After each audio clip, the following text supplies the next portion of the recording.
celebrant who's going to facilitate tonight's celebration of life for Nigel Thompson.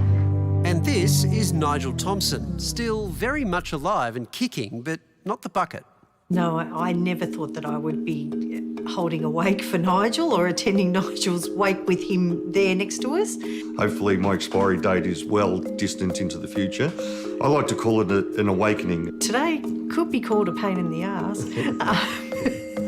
But Amanda can see the sense in this memorial for a fit and healthy father of 5. Why wait until they're gone for everybody to celebrate and tell each other how great that person was? Why not do it while they're alive and actually tell them that they're loved and they're valued?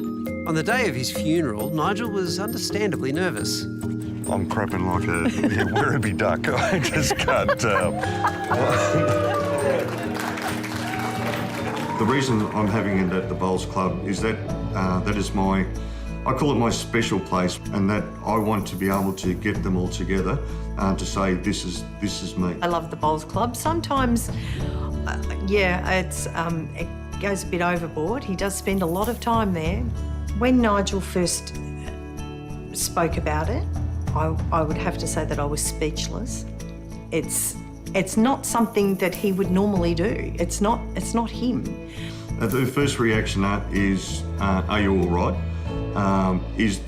Do you have a health problem? But when his daughters rose to speak, a healthy Nigel must have been glad he was alive to hear them. I've always felt like Dad was my biggest cheerleader, my biggest supporter, and my biggest motivator. I like to think I know what they think, but deep down, do you really know the truth? And you hope the two align, that they see me as, you know, a good father, a good provider. When I was 20 and contemplating leaving university, I was terrified of letting my family down. Yet, when it came time to tell my parents my plans, Nigel never once faltered, instead telling me that my life was mine to live. The quirky idea of a living funeral came off the back of personal heartbreak. When we lost our dads within 6 months of each other, it really was challenging. Particularly my dad was smack bang in the middle of the first year of COVID, so we didn't have a funeral. So that brings us back to Nigel and his big night. Generally, it's really heartfelt because the people want to show the impact that this person's had on their life. There's always that light humour. I have heard that Nigel has been asked to run for Parliament in the next Victorian state election, and he's only agreed to do that on the basis that he becomes Premier. So then this guy messages me. It's a bit weird. It's just a horse racing game. I'm not here for a chat, buddy. And proceeds to tell me how he knows my sister, and I'm like, who is this absolute tool? I said, how do you know my sister? He said, oh, well, I'm sleeping with her. So... Seeing Nigel is really fulfilling for me. As part of the story that his daughters told, I started to cry. And the reason is because you can see the impact he's had on so many people. I want my children to grow up knowing I am who I am because of my dad. Every time I never let my kids win in a board game, I do that because that's what Dad taught me. And every time I kiss my kids goodnight, despite how annoyed they may be at me, I do it because that's what Dad taught me. If there is one thing I can take away from knowing Nigel, it's that you should never be ashamed to be yourself. If I could live my life to even a 10th of the degree to which Nigel has lived his, I will consider myself to have been a very lucky person. As for the star of the show, he's over the moon about not being 6 feet under.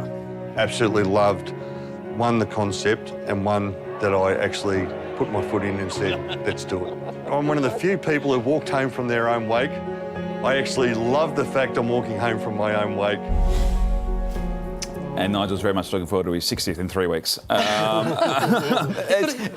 He's sort of committed, like, you know, lay down in the coffin, you know, thumbs up every time someone says something nice. I'm just saying. I felt a bit weird about this at first, but it's actually quite lovely. Very sweet. So much of life is about rituals and tradition, and we saw that during COVID when funerals and weddings were off, that's what life is all about, those celebrations, those commiserations. That's what punctuates That's life. the real takeout there, isn't it? I mean, because you might be looking at that, and I had the same thought of going, well, isn't that what a birthday, like a milestone birthday should be, or a It's wedding? cheaper than a wedding, though. It is cheaper than a wedding.